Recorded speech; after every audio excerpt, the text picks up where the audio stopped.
Y'all, I have never ever seen my natural hair, okay? I have had a relaxer since I was 2 years old. And I finally gave up relaxers 7 years ago because I have had so many instances where I got a relaxer and I'm not sure if it was old products that the stylist was using or what it was, but for some reason, everything would be fine until a few weeks later, and then my hair would just start breaking off in patches. And here's an example. So like you can see my hair breaking off in certain spots. And so when this happened, I would always have to cut my hair over and over and over again. And after my hair broke off for the millionth time, I decided to cut that off, right? So I cut my hair off. I got a pixie cut, and then I grew it out to like a bowl cut, and I was rocking that for a while. And I thought that I was doing the right thing, because I really thought that a pixie cut was going to be low maintenance, and I was going to have low maintenance hair for the first time. Yeah, I was dead wrong. That was the most high maintenance hair I have ever had. I said, girls, I can't do what y'all do. So I decided to go ahead and grow my hair back out. And so after doing the relaxers, I noticed that my hair would not go past a little bit past my collarbone. It would not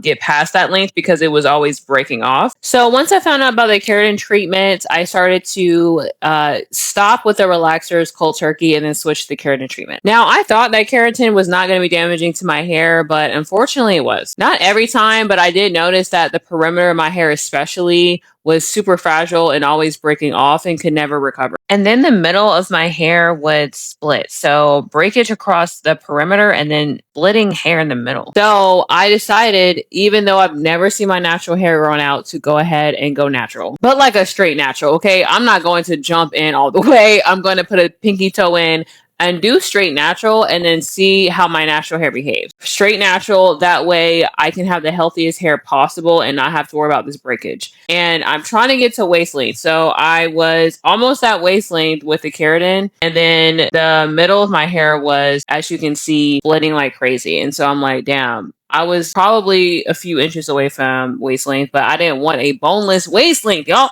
So I'm like, okay, I want a thick, healthy waist length hair. So I am growing out the keratin treatment and not putting any more chemicals on my hair. And I recently got a haircut. I went to Extension Blow Dry Bar to get a $50 silk press, but she cut off several inches. I do have a video specifically just about me going to Extension Dry Bar for the $50 silk press. So check that out. But I'm going to keep getting these trims every 2 months, 3 months. And then I'm going to try to get that waist length hair that I've always wanted. So I've never had it and I'm trying to get it, y'all. So follow me to see my journey to waist length hair, y'all. Bye.